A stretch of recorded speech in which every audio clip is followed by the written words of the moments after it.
और इस वीडियो में हम डिस्कस करने वाले हैं अलाइनमेंट टूलबार। ठीक है, एक्सेल का 3rd नंबर का टूलबार है आपका अलाइनमेंट टूलबार और बहुत ही ज्यादा इंपॉर्टेंट टूलबार है आपका अलाइनमेंट। आप देख सकते हैं कि जो शीट आपकी बनी हुई है उस शीट में आपके पास जो टेक्स्ट के फंक्शन लिखे हुए हैं वो टेक्स्ट के फंक्शन कहाँ लिखे हुए हैं, लेफ्ट साइड में है, और जो न्यूमेरिक पार्ट आपने लिखा हुआ है वो राइट साइड में है ना। जैसे मैंने यहाँ पे देखिए शुभम लिखा हुआ है तो शुभम आपका किस साइड में चला गया है, लेफ्ट साइड में है, और यहाँ पे मैंने 85 वाला फंक्शन लिखा हुआ है तो वो कहाँ पे है, राइट साइड में है। जनरली इसके पास एक सेटिंग होती है जो ऑलरेडी आपके जो न्यूमेरिक फंक्शन होते हैं वो राइट साइड में आते हैं और जो टेक्स्ट के फंक्शन होते हैं वो आपके लेफ्ट साइड में रहेंगे। ठीक है, अलाइनमेंट टूलबार का काम क्या होता है कि सपोज कोई ऑब्जेक्ट आपने लिखा हुआ है, जैसे मैंने यहाँ पे शुभम लिखा हुआ है।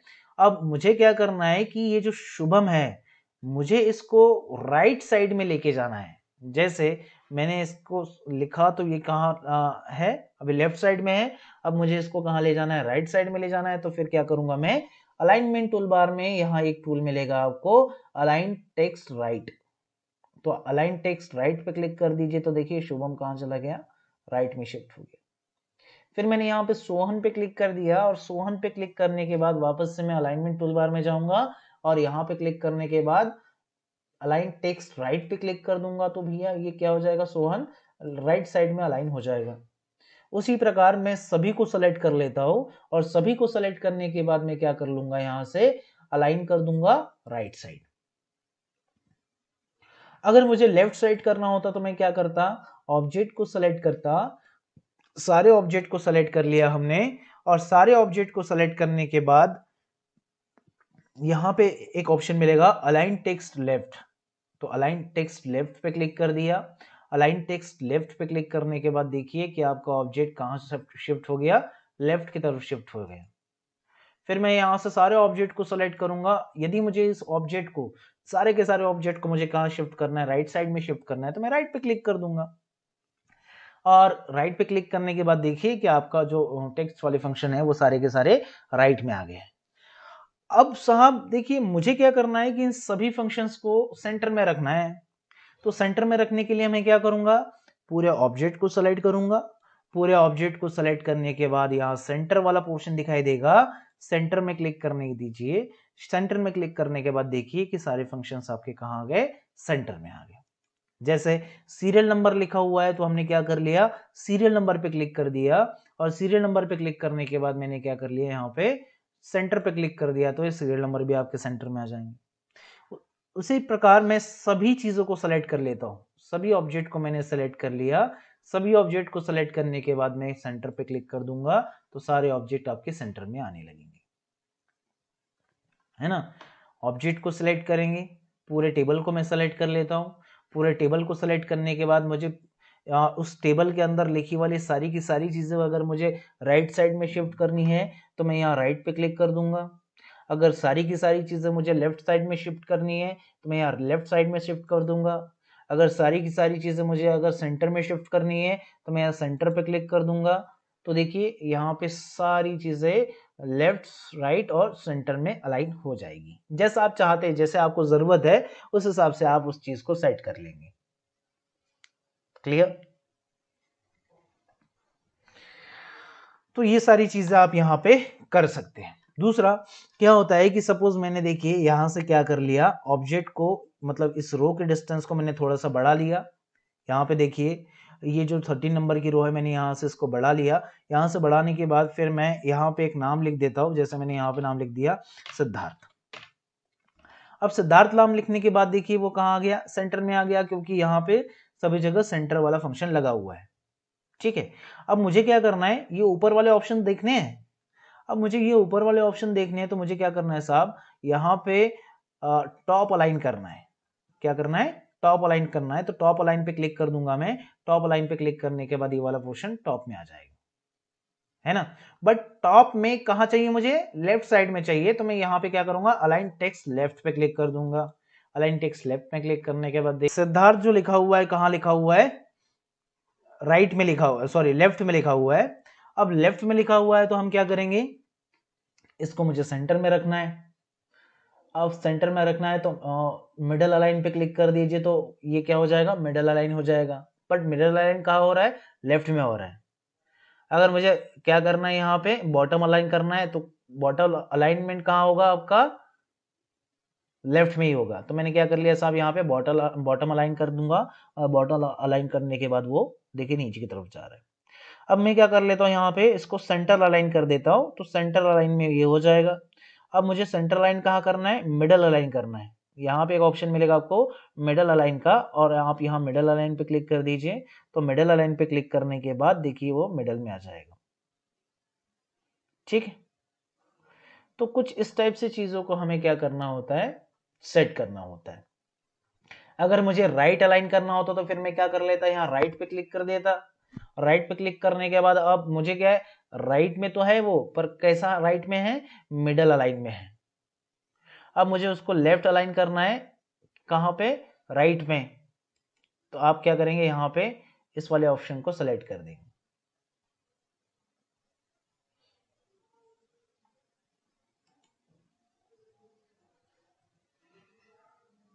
ठीक है, तो कुछ इस टाइप से चीजों को आप क्रिएट कर लेंगे।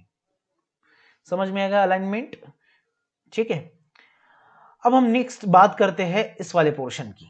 अब मैं इसको क्या कर लेता हूं, वापस से ये जो दिख रहा है आपको, ये वाले फंक्शन के ऊपर डबल क्लिक कर दूंगा, और डबल क्लिक करने के बाद ये ऑटोमेटिकली सेट हो जाएगा, उसी रो और विड्थ के शेप में आ जाएगा जो साइज आपका ऑलरेडी था। और मैं इसको डिलीट कर देता हूं।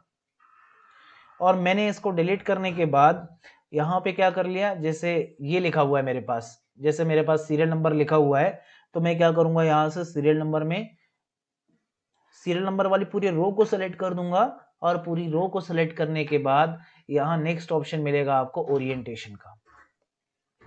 यहाँ नेक्स्ट ऑप्शन मिलेगा आपको ओरिएंटेशन का, और ओरिएंटेशन वाले फंक्शन में क्या करेंगे आप, ध्यान दीजिए।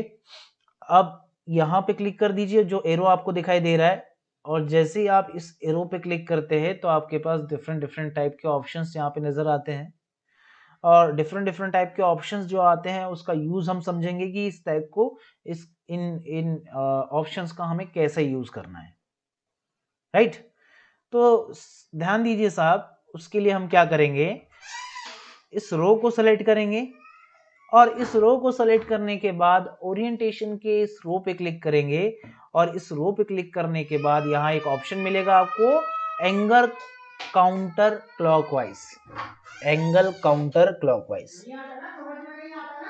एंगल काउंटर क्लॉकवाइज पे क्लिक कर दो। और एंगल काउंटर क्लॉकवाइज पे क्लिक करने के बाद ध्यान दीजिए, आपके पास जो ऑप्शन शो हो रहे हैं वो कुछ इस टाइप से शो होने लगेंगे। ठीक है, इसको अगर आपको पूरा देखना है इस चीज को, तो आप इसको सेट कर सकते हैं ऐसे। क्लियर। दूसरा ऑप्शन मिलेगा आपको यहीं पे, जैसे मैंने इस पूरे रो को सेलेक्ट किया, और इस पूरे रो को सेलेक्ट करने के बाद आप यहाँ पे क्लिक कर दीजिए ओरिएंटेशन में। और ओरिएंटेशन में क्लिक करने के बाद यहाँ दूसरा ऑप्शन मिलेगा आपको एंगल क्लॉकवाइज का, और यहाँ आप एंगल क्लॉकवाइज पे क्लिक कर दीजिए। तो एंगल क्लॉकवाइज में देखो, पहले तो ये क्या होता था, इस साइड पे दिखाई देता था, है ना, नेम ऑफ स्टूडेंट आपका कुछ इस टाइप से था, अब वो क्या हो जाएगा, उसके अपोजिट डायरेक्शन में आ जाएगा। फिर आपको लग रहा है कि यार मेरी शीट इसमें भी अट्रैक्टिव नहीं लग रही है, तो हम क्या करेंगे, यहाँ से वापस ओरिएंटेशन पे क्लिक कर देंगे। और ओरिएंटेशन पे क्लिक करने के बाद यहाँ थर्ड नंबर का ऑप्शन मिलेगा वर्टिकल टेक्स्ट, और यहाँ आप वर्टिकल टेक्स्ट पे क्लिक करेंगे। और वर्टिकल टेक्स्ट में क्लिक करने के बाद ध्यान दीजिए, आपके पास ये वाला पोर्शन आ जाएगा। ठीक है, और ये वाला पार्ट आने के बाद देखिए आपके पास कुछ चीजें दिखाई नहीं दे रही, तो हमें क्या करना पड़ेगा, यहाँ से इसको बढ़ाना पड़ेगा। इसको नीचे कर दीजिए, फिर से नीचे कर दीजिए, तो कुछ इस टाइप से चीजें आपके पास आएगी साहब। ठीक है, और दूसरा एक और ऑप्शन मिलेगा आपको, यहाँ पे आप इस पूरे रो को सेलेक्ट करेंगे, और इस रो को सेलेक्ट करने के बाद रोटेट टेक्स्ट अप पे क्लिक कर दीजिए, तो टेक्स्ट आपकी ऊपर की साइड जाएंगे। और यहाँ एक और ऑप्शन मिलेगा आपको, रोटेट टेक्स्ट डाउन पे क्लिक करेंगे तो टेक्स्ट आपके नीचे की तरफ शो करेंगे। ठीक है, और वापस अगर सेम अपनी कंडीशंस पे आना है, तो आपके पास यहाँ पे एक ऑप्शन मिलेगा फॉर्मेट सेल अलाइनमेंट को, एंगल काउंटर क्लॉकवाइज पे क्लिक कर देंगे, फिर एक बार क्लिक कर देंगे, तो वो वापस पुरानी पोजीशन में आ जाएंगे। अब पुरानी पोजीशन पे आने के बाद यहाँ देख रहे हो आप कि आपका ये जो रो का साइज है वो बहुत ज्यादा बड़ा हो रहा है और इस रो के साइज को आप फिट टू कंटेंट करना चाहते हो, तो इस रो के साइज को फिट टू कंटेंट करने के लिए आप कर्सर को आप यहां तक ले आएंगे और यहां तक लाने के बाद इस पर डबल क्लिक कर देंगे। तो डबल क्लिक करने के बाद देखिए आपका रो फिट टू कंटेंट हो जाएगा, जितना कंटेंट है उस हिसाब से वो फिट हो जाएगा। क्लियर? तो यहाँ पे हमने देखा कि अलाइनमेंट टूल बार में आपके पास अलाइन टेक्स्ट लेफ्ट क्या होता है, सेकेंड पार्ट था आपका सेंटर वाला पोर्शन क्या होता है, अलाइन टेक्स्ट राइट क्या होता है, आपके पास यहाँ एक ऑप्शन मिलता है टॉप अलाइन क्या होता है, आपके पास यहाँ मिलेगा मिडल अलाइन क्या होता है, आपके पास यहाँ मिलेगा आपका बॉटम अलाइन क्या होता है। तो ये सारी चीज़ें हमने क्या कर ली, यहाँ पे डिस्कस कर ली और डिस्कस करने के बाद हम नेक्स्ट टूल के ऊपर शिफ्ट करते हैं चीज़ों को, और वो है आपका मर्ज एंड सेंटर। और मर्ज एंड सेंटर को समझने से पहले हम एक काम कर लेते हैं, रैप टेक्स्ट को समझ लेते हैं, है ना। रैप टेक्स्ट वाले फंक्शन में क्या करना है आपको, सपोज ये है मेरा एक सेल, यहाँ पे एक सेल है मेरा और इस सेल में मैं क्या कर लेता हूं, एक नाम लिख देता हूं, जैसे मैंने यहां नाम लिख दिया सिद्धार्थ।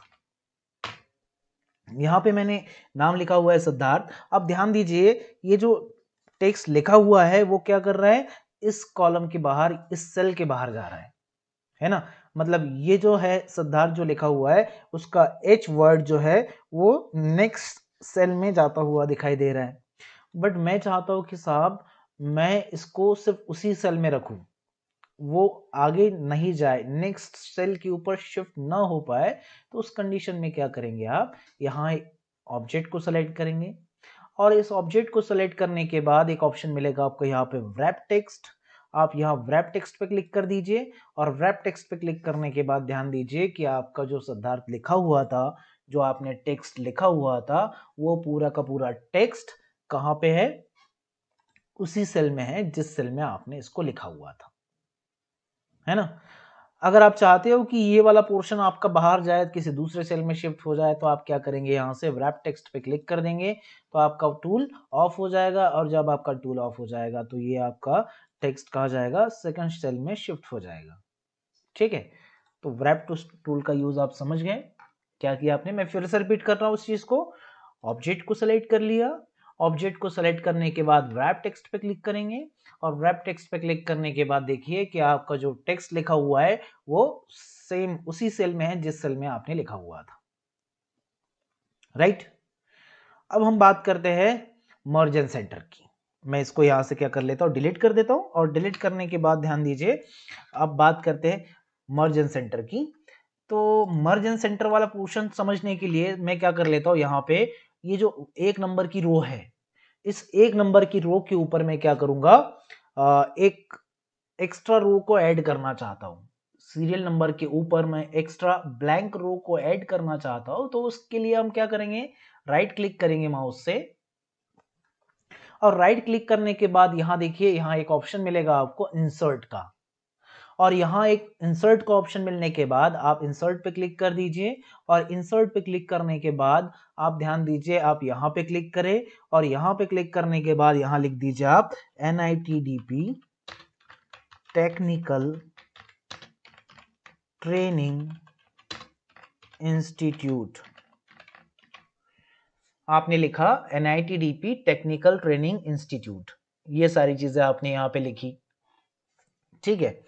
अब ध्यान दीजिए साहब, मैंने यहाँ पे क्लिक कर दिया, ये लिखने के बाद मैंने क्या कर लिया, बाहर क्लिक किया और बाहर क्लिक करने के बाद आप यहाँ पे देखिए, मैं सबसे पहले तो आपको प्रिंट प्रीव्यू करके दिखाता हूँ इसको।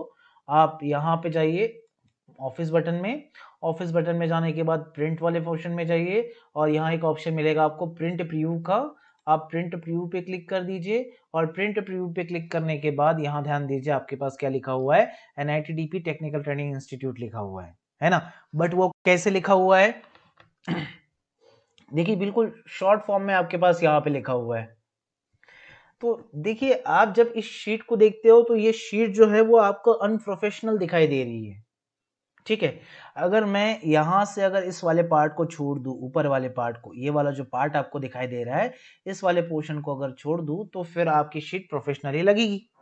बट अगर मैं इसको इंक्लूड कर देता हूँ उस केस में तो आपकी शीट अब बिल्कुल अनप्रोफेशनल लगती है। तो हमें इसको और ज्यादा प्रोफेशनल कैसे बनाना है, ध्यान दीजिए, मैं यहाँ से क्लोज प्रिंट प्रीव्यू पे क्लिक करूंगा और क्लोज प्रिंट प्रीव्यू पे क्लिक करने के बाद अब यहाँ देखिए, मैं यहाँ पे क्लिक कर दूं, यहाँ पे क्लिक करने के बाद देखिए आपके फॉर्मूला बार में कुछ भी लिखा हुआ नहीं दिखाई दे रहा है। मैं अगर यहाँ पे क्लिक कर दूं तब भी आपके फॉर्मूला बार में कुछ लिखा हुआ नहीं दिखाई दे रहा है। बट मैं यहाँ पे क्लिक कर दूं तो यहाँ इस वाले सेल में आपके पास पूरा ये वर्ड लिखा हुआ है, ठीक है। बट मैं नहीं चाहता साहब कि वो पर्टिकुलर वर्ड एक सेल के अंदर रहे। मैं चाहता हूं कि ये वाला जो एक रो है यहां से लेके यहां तक, ये वाली पूरी एक रो एक सेल में कन्वर्ट हो जाए। मैं क्या चाहता हूं, ये जो पूरी रो आपके पास है जिसे मैंने सेलेक्ट किया हुआ है, ये सारी रो आपकी एक सेल में कन्वर्ट हो जाए। तो उस कंडीशन में क्या करेंगे आप, यहाँ पे एक ऑप्शन मिलेगा आपको मर्ज एंड सेंटर का। तो आप सबसे पहले इस रो को सेलेक्ट कर लीजिए और इस रो को सेलेक्ट करने के बाद आप मर्ज एंड सेंटर पे क्लिक कर दीजिए। और मर्ज एंड सेंटर पे क्लिक करने के बाद देखिए आपके पास पूरी की पूरी रो मर्ज हो चुकी है और आपका ये वाला पोर्शन एक सेल में कन्वर्ट हो चुका है। देखिए मैंने यहाँ पे क्लिक कर दिया, यहाँ पे क्लिक करने के बाद आपके पास फॉर्मूला बार में ये सारा पोर्शन लिखा हुआ दिखाई दे रहा है, ठीक है। आप अब प्रिंट प्रीव्यू करके देखना चाहो तो आप ऑफिस बटन पे क्लिक कीजिए। ऑफिस बटन पे क्लिक करने के बाद प्रिंट में जाएंगे और यहाँ से प्रिंट प्रीव्यू पे क्लिक कर देंगे तो आप देख सकते हैं कि ये कहाँ पे दिखाई दे रहा है, सेंटर में दिखाई दे रहा है, ठीक है। अब ये पोर्शन आपका सेंटर में दिखाई दे रहा है, बट मुझे इस वाले पार्ट को थोड़ा सा और ज्यादा अट्रैक्टिव बनाना हो तो हम क्या करेंगे, उसके लिए ध्यान दीजिए, इसको क्लोज कर दीजिए। क्लोज करने के बाद मैं यहां से सेल को सेलेक्ट करूंगा और इस सेल को सेलेक्ट करने के बाद मैं यहां से ऑल बॉर्डर्स पे क्लिक कर देता हूं और ऑल बॉर्डर्स पे क्लिक करने के बाद इसके साइड में आपकी बॉर्डर जनरेट हो गई है। और इस बॉर्डर जनरेट होने के बाद मैंने यहां से इस सेल को सेलेक्ट कर लिया और इस सेल को सेलेक्ट करने के बाद मैं क्या करना चाहता हूं कि इस वाले सेल में कोई कलर फिल करना चाहता हूं। इस सेल में मैं क्या करूंगा, कोई कलर फिल करूंगा और कोई कलर फिल करने के लिए हम क्या करेंगे, यहां से फिल कलर पे क्लिक कर देंगे, है ना। आपने यहां से फिल कलर पे क्लिक कर दिया। आपने फिल कलर पे क्लिक करने के बाद यहां से कोई एक कलर डिसाइड कर लीजिए। अगर आपको जो भी कलर ठीक लगता हो आप उस कलर को सेलेक्ट कर लीजिए। सपोज मैंने क्या कर लिया, यहां से लाइट ब्लू कलर को सेलेक्ट कर दिया और लाइट ब्लू कलर को सेलेक्ट करने के बाद आपके पास देखिए ये वाला पोर्शन आ गया। अब वो कलर शेप में आपको दिखाई दे रहा है, ठीक। बट मुझे क्या करना है कि साहब इसको पर्टिकुलर इस NITDP टेक्निकल ट्रेनिंग इंस्टीट्यूट के ऊपर डिफरेंट टाइप के फॉर्मेट अप्लाई करने हैं। अब डिफरेंट टाइप के फॉर्मेट कौन कौन से हो सकते हैं, तो मैंने क्या करना है, यहाँ पे बोल्ड पे क्लिक करना है। मैंने इसको बोल्ड कर दिया, फिर उसको मैं इटैलिक कर देता हूँ। इटैलिक करने के बाद यहाँ एक ऑप्शन मिलेगा आपके पास इंक्रीज फॉन्ट साइज। आप इंक्रीज फॉन्ट साइज पे क्लिक कर देंगे तो आप देख सकते हैं यहाँ पे इस फॉन्ट का साइज इंक्रीज हो गया है, ठीक है। जनरली क्या होता है कि आपके पास जैसे ये चीजें अगर आपके पास अट्रैक्टिव लग रही है तो आपको इसको ज्यादा अट्रैक्टिव बनाना पड़ेगा, ठीक है। अब जो मैंने यहाँ पे लिखा हुआ है NITDP टेक्निकल ट्रेनिंग इंस्टीट्यूट, उस कंडीशन में क्या करेंगे आप, उसके ऊपर टेक्स्ट का भी कलर चेंज कर देंगे, है ना। तो हमने क्या किया साहब, यहाँ से टेक्स्ट का कलर चेंज कर दिया। तो मैं यहाँ से व्हाइट कलर का टेक्स्ट रख देता हूँ। हम यहाँ से क्या करेंगे, इसको व्हाइट कलर का टेक्स्ट अप्लाई कर देंगे और व्हाइट कलर का टेक्स्ट अप्लाई करने के बाद फिर हम क्या कर लेते हैं, यहाँ पे प्रिंट प्रीव्यू का यूज कर लेते हैं। जैसे मैंने प्रिंट प्रीव्यू करना है तो मैं क्या करूंगा, कंट्रोल प्रेस करूंगा और इसके लिए शॉर्टकट की अपन यूज करते हैं, कंट्रोल प्रेस करेंगे और कंट्रोल प्रेस करने के बाद F2 प्रेस कर दीजिए। और F2 प्रेस करने के बाद अब यहाँ पे शीट आप देख सकते हैं। तो यहाँ की शीट आपको कैसे दिखाई दे रही है, बहुत ज्यादा अट्रैक्टिव दिखाई दे रही है। ये शीट होती है आपकी प्रोफेशनल शीट,